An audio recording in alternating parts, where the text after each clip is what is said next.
Ada Pak. Apaan? Mesti pakai. Saya belum ya. Saya belum paham yang tadi Pak Ustadz bilang apa wasaah apa wasi. Oh, lo jangan nyampur. Agama lo beda lo. Wasaah ambil bercanda apa tadi gitu. Pak Ustadz lupa ya, nanti saya jelasin lagi. Apa tadi? Wasaah kalau nggak salah. Nggak tahu, ujang adanya kali. Ya Pak Ustadz. Ya itu.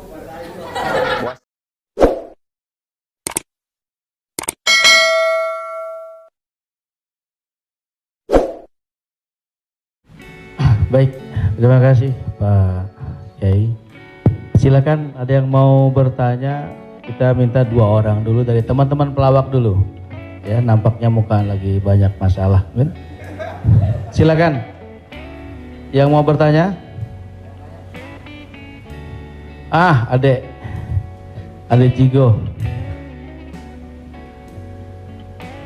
Bismillahirrahmanirrahim. Assalamualaikum warahmatullahi wabarakatuh. Terima kasih Ustadz. Kebetulan saya pribadi juga sebagai komedian Ustadz. Dan mewakili teman-teman semua, kakak-kakak, abang-abang semua. Kita di panggung itu selalu menghibur. Namun ketika momen ada sesuatu yang harus kita keluarkan, kadang menjatuhkan orang. Mulai dari fisik, mencela dan lain-lain. Yang saya mau tanyakan, apakah dengan niat kita menghibur menjadi catatan apakah menjadi catatan dosa untuk kita? Terima kasih Ustaz. Ada seorang ulama dipanggil Imam Abu Hatim, tapi kemudian di ujung namanya itu ditambahkan kata Al-Asam. Asam diambil dari kata summum bukmun umyun. Umyun buta, bukmun bisu, summun tuli, peka. Jadi Abu Hatim Al-Asam artinya Abu Hatim peka, tuli. Secara bahasa itu menjatuhkan orang. Siapa itu? Itu Abu Hatim peka, Abu Hatim tuli. Karena ada beberapa orang, ada Abu Hatim, yang ini Abu Hatim peka, tuli. Tapi kenapa nama itu tetap tersemat di belakang namanya? Dan tidak ada ulama yang melarang menggunakan peka itu di belakang namanya. Karena dia tidak merasa dijatuhkan dengan itu. Lalu kemudian itu pula tidak menjatuhkan dia di depan orang banyak. Apa sebab kronologis dia dipanggil Al-Asam? Dia seorang ulama. Suatu ketika dia sedang duduk, datang seorang anak gadis bertanya fatwa kepada dia. Saat anak gadis itu bertanya fatwa tentang hukum halal haram suatu masalah, mungkin karena wallahu alam bisawab atau saking groginya atau kentut anak gadis itu di depan dia. Dia ingin menjaga marwah, harkat martabat anak gadis ini supaya jangan sampai merasa malu, maka dia diam, pura-pura nggak dengar. Akhirnya anak gadis itu nggak jadi malu, pulang dan dia cerita ke orang lain. Aku tadi mengalami begini dan aku kentut di depan Imam Abu Hatim. Terus apa komen dia? Ternyata Abu Hatim itu peka. Panggil orang Imam Abu Hatim Al-Asam, peka.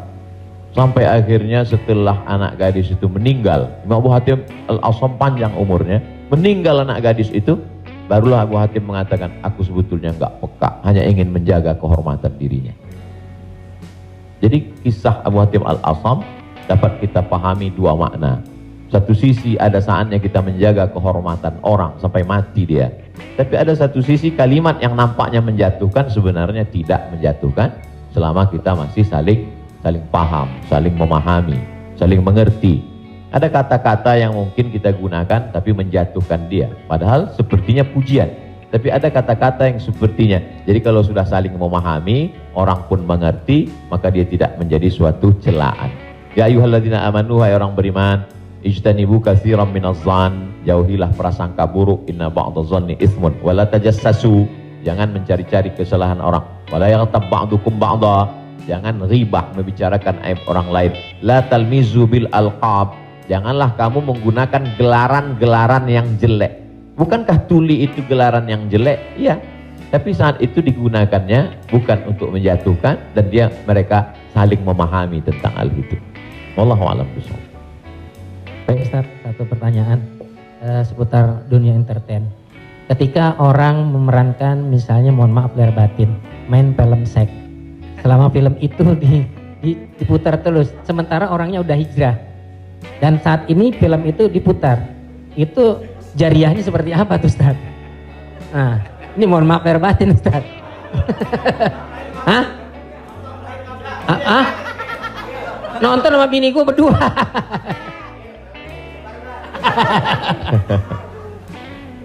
Man sanna fil islami sunnatan hasanatan, siapa yang membuat perbuatan yang baik, falahu ajruha, dia dapat pahalanya, wa ajru man amila biha, dan orang lain yang terinspirasi dengan itu.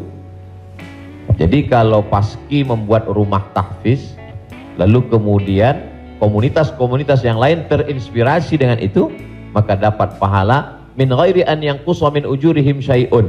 Pahala mereka tidak berkurang, sama-sama dapat 100 min ba'dih, setelah mati. Itu kalau yang baik. Bagaimana dengan yang tidak baik seperti yang tadi? Man sanna fil islami sunnatan sayyi'atan, siapa yang membuat sesuatu yang tidak baik, falahu wizruha, dia dapat dosanya, wa wizru man amila biha, dan dosa orang lain yang melakukannya. Setiap ada terjadi pembunuhan di dunia ini, maka Kabil dapat royalti karena dia yang pertama kali melakukannya. Tapi Kabil tidak sempat taubat, tidak sempat hijrah. Jadi kalau ada yang sempat melakukan perbuatan jelek, dosa, saat dia taubat, dia buat konferensi pers. Saya sudah taubat, sudah mu'alaf kalau dia tidak Islam. Kalau dia sudah masuk Islam, saya sudah hijrah.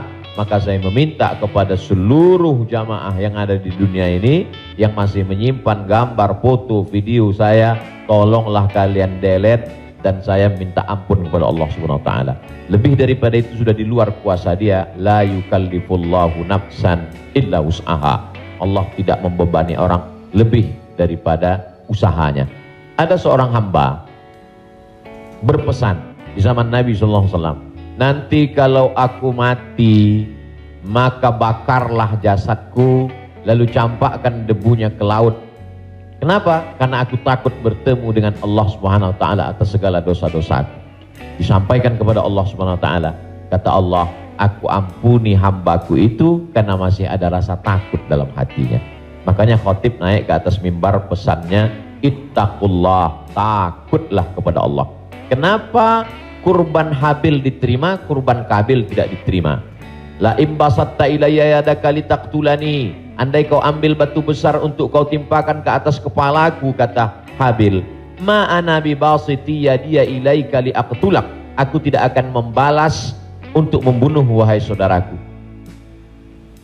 Kenapa? Inni akhafullah, aku takut kepada Allah Subhanahu wa taala. Saya yakin Mas, Abang yang berprofesi dalam dunia keartisan ini, apa yang membuat hijrah ini? Masih ada rasa takut di dalam hati. Rasa takut inilah yang kita pupuk bersama. Ada takut 5%, 5% kita jadikan menjadi sebuah komunitas, lalu kemudian kita jadikan sebuah amal nyata dalam kehidupan, disupport oleh Pak Prof dengan keluarga besar almarhumah, diberikan kesempatan untuk menuntut ilmu di Fakultas Hukum, di penyiaran Islam, maka dia menjadi gerakan yang luar biasa. Wallahu a'lam. Terima kasih. Selanjutnya ada adik Ginanjar Sukmana. Setelah itu Bang Atep Jakaria. Terima kasih Bang Tola, Tobek Lala. Ustadz, tadi Ustadz cerita bahwa Rasulullah juga bergurau, tapi gurauannya itu tidak pernah berdusta, dan itu yang tidak boleh kata Rasulullah. Sementara teman-teman pelawak sadar atau tidak sadar, lawakannya itu banyak berdustanya juga Ustaz. Cari-cari mengada-ada kan, karena memang tujuannya untuk membuat orang tertawa. Tapi kalau saya kan, maaf, saya bukan pelawak, saya peragawan Ustaz. Jadi peragawan pakaian anak-anak. Jadi saya dengar dusta kan gitu ya. Contohnya kayak tadi gitu, atau Bopak umpamanya dia mengatakan dirinya ganteng, dia cerita bahwa banyak cewek yang suka sama dia, itu kan berdusta Ustaz. Iya kan? Fitnah kan? Enggak, tapi kalau soal ketampak. Jadi mohon dijelaskan kembali oleh Ustadz Abdul Somad batasan bagaimana di dalam melawak yang tidak boleh berdusta, sehingga kalau memang ternyata pelawak tidak boleh berdusta dalam melawakannya, mungkin saya sedang pikir-pikir dulu untuk melanjutkan profesi ini Ustaz. Saya takut langsung neraka. Terima kasih Ustaz Abdul Somad. Assalamualaikum warahmatullahi wabarakatuh. Ada saatnya kita berilustrasi, menceritakan suatu kisah. Jadi sebetulnya para penulis novel Islam pun dia sebenarnya kisah itu ada juga yang fiktif atau dicampur antara nyata. Bahkan Buya Hamka menulis kisah campuran antara tenggelamnya kapal Panderwick adalah campuran antara nyata dan fiksi. Apakah ketika orang bercerita tentang fiksi itu dia berdusta? Tidak. Jadi kita bisa bedakan itu antara orang memang betul-betul dia berdusta. Kemarin saya melakukan ini suatu, padahal cerita itu tidak ada. Beda dengan dia misalnya katakan, saya ini Ustadz seorang peragawan, tapi peragawan pakaian anak-anak. Tidak, Mas Ginanjar tidak sedang bercerita, kemarin di mall saya memperagakan pakaian anak-anak Pak Ustadz. Ketika saya pakai pakaian anak SMP, semua ketawa. Itu dusta. Tapi ketika dia katakan cerita awal tadi, semua orang tahu bahwa dia tidak sedang memperagakan pakaian anak-anak. Dia hanya sedang menunjukkan tentang dirinya. Secara sebenarnya di balik kalimat itu Mas Ginanjar sedang menjatuhkan dirinya di hadapan orang lain. Kan? Dan kita tertawa dengan dia menjatuhkan dirinya. Mohon maaf, bahwa beliau mengatakan fisik saya seperti anak-anak dan saya andai pun menjadi peragawan hanya sesuai memperagakan pakaian anak-anak. Hari ini orang tidak menjatuhkan dirinya, dia menjatuhkan orang lain, menjatuhkan tokoh agama, menjatuhkan ustadz. Ada suatu kesalahan dalam cara dia berpikir. Bahwa beliau menjatuhkan dirinya, dia tidak usah. Karena dia tapi dia tidak sedang berbohong. Dia hanya sedang bercerita. Insya Allah penjelasan saya itu bisa dipahami. Yang tidak bisa itu adalah ketika orang seolah-olah dia bercerita, dia kemarin saya di sebuah cerita seakan-akan orang mengatakan dia nyata.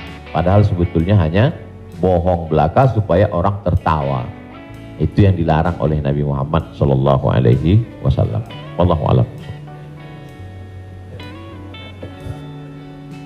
Baik, Assalamualaikum warahmatullahi wabarakatuh. Nama saya Ted Zakaria Ustaz. Saya pernah ketemu Ustaz di Airport waktu itu mau berangkat umroh. Yang saya ingin mohon penjelasan dari Ustaz. Sekarang ini banyak pelawak-pelawak yang ikut ceramah juga. Pelawak sekarang ini dibutuhkan di mana-mana buat ikut ceramah. Padahal kalau kita lihat pelawak itu kemampuannya sangat minim, bahkan sudah menjual dengan harga yang mahal. Mohon penjelasannya Pak Ustadz, di mana bolehkah seorang pelawak itu melucu atau melawak di dalam satu ceramah? Nah, kita lihat yang namanya pelawak ini sekarang menjadi daya tarik sebelum ustadznya yang asli itu datang. Saya sendiri umpamanya berapa kali ngikut Raja Dangdut kemana, saya jadi bemper biasa di depan, tapi saya mengingat bahwa ilmu saya belum sampai ke situ, tapi saya memaksakan diri untuk menarik. Saya sadar bahwa ilmu saya belum seberapa untuk ke masyarakat yang penuh itu. Mohon penjelasannya Ustaz, terima kasih. Assalamualaikum warahmatullahi wabarakatuh. Waalaikumsalam warahmatullahi wabarakatuh. Bedakan antara da'i dengan alim fatwa. Da'i dia mengajak orang ke jalan Allah. Sedangkan alim yang mengeluarkan fatwa, dia adalah orang yang berijtihad Apakah dia berijtihad sendiri mengambil dari Quran, sunnah, ijma', qiyas, syar'u man qablana, saddu zara'i, qaulus sahabi, istihsan, istishab, urf, atau dia membaca fatwa ulama lalu dia sampaikan dengan kemampuan dia baca kitab kuning. Jadi jangan kita pukul rata. Jadi jangan nanti ketika ada di antara sahabat-sahabat dari Paski mengajak orang sholat, ngajak puasa sunat, lalu kemudian di antara kita, ngapain ente ngajak-ngajak saya sholat? Ente kan bukan ustadz. Padahal mengajak orang berbuat baik adalah kewajiban kita semua. Nahnu du'at qabla kulli syai'. Sebelum jadi apapun, tugas utama kita adalah mengajak orang berbuat baik. Kuntum khaira ummah, kalian umat yang terbaik. Kapan kita menjadi umat yang terbaik? 3. Ta'muruna bil ma'ruf, ajak orang buat baik. Wa tanhauna 'anil munkar, larang orang buat mungkar. Wa tu'minuna billah, beriman kepada Allah. Jadi kalau hanya sekedar ngajak orang sedekah, ngajak donasi buat rumah tahfiz, ngajak ngumpulin beras untuk santunan yatim fakir miskin, maka pelawak, boleh penyanyi, boleh polisi, boleh siapapun. Karena itu tugas sebagai seorang muslim, amar ma'ruf nahi mungkar. Yang tidak benar itu adalah ketika dia sudah dianggap sebagai ustadz dan ditanyakan suatu masalah dan dia terdesak, akhirnya dia bicara padahal dia tidak mengerti. La taqfu ma laisa laka bihi ilmun. Jangan kamu bicara pada sesuatu yang kamu tidak tahu.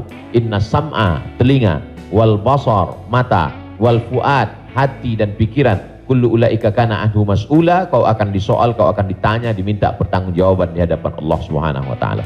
Jadi kalau abang, mas diajak dalam acara dakwah sebagai pengantar supaya masyarakat mau mendengar, supaya ramai, hadirilah tablik akbar Ustadz Fulan bersama grup Paski untuk sebagai pengantar 5-10 menit, silakan.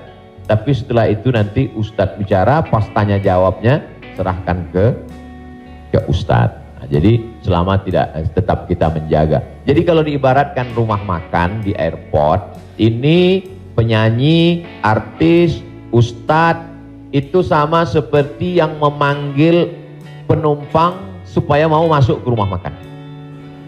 Bapak Ibu saudara sekalian yang mau perjalanan, silakan mampir ke tempat kami, silakan mampir ke rumah makan kami. Nah, ini yang ngajak. Nanti setelah orang mampir masuk ke dalam, baru dia ketemu spesialisnya. Yang mau makan soto di sana, yang mau soto Medan di sana, yang mau soto Betawi di sana, yang mau bakso di sana. Begitu lebih kurang.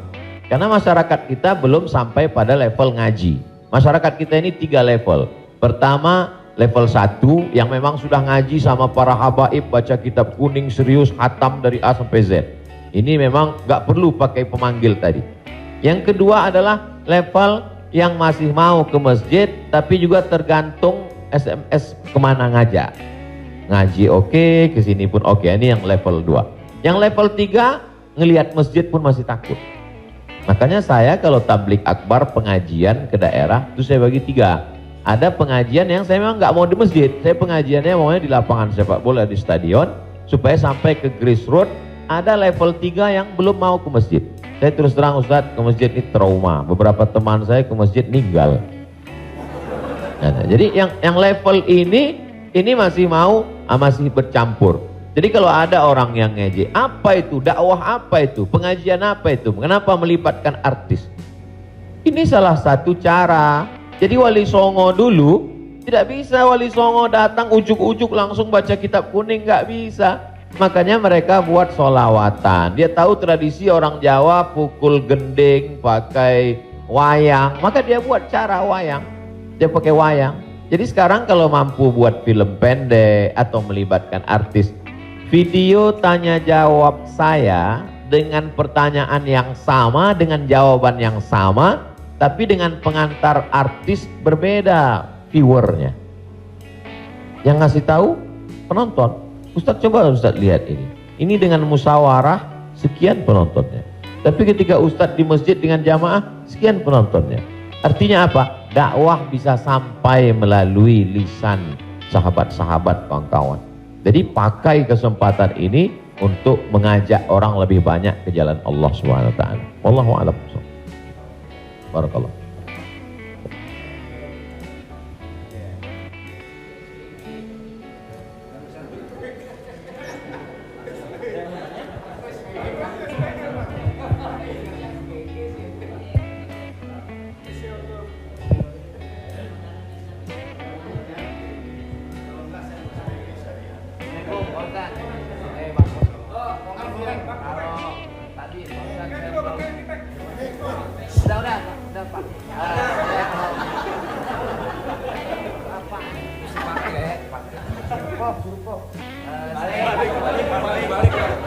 Saya belum ya, saya belum paham yang tadi Pak Ustadz bilang apa wasaah apa wasi.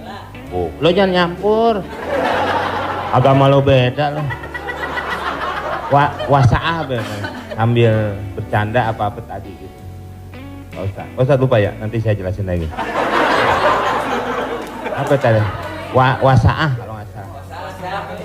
Nggak tahu, ujang adanya kali. Ya Pak Ustadz. Ya itu. Wasilah. Bukan. Wasaah apa wasiah? Wassalam habis dong. Hah? Sa'ah wasaah. Nah, itu Pak Ustadz. Sa'ah. Jadi ketika itu ucapan hadis Nabi. Ada seorang sahabat, dia datang menemui Nabi. Kenapa ketika kami duduk bersamamu ya Rasulullah di dalam Masjid Nabawi, di majelis ilmu, kami merasa dekat dengan Allah. Kami merasa takut kepada Allah. Tapi ketika kami pulang ke rumah, ketemu dengan anak istri bersenda gurau, kok rasanya beda.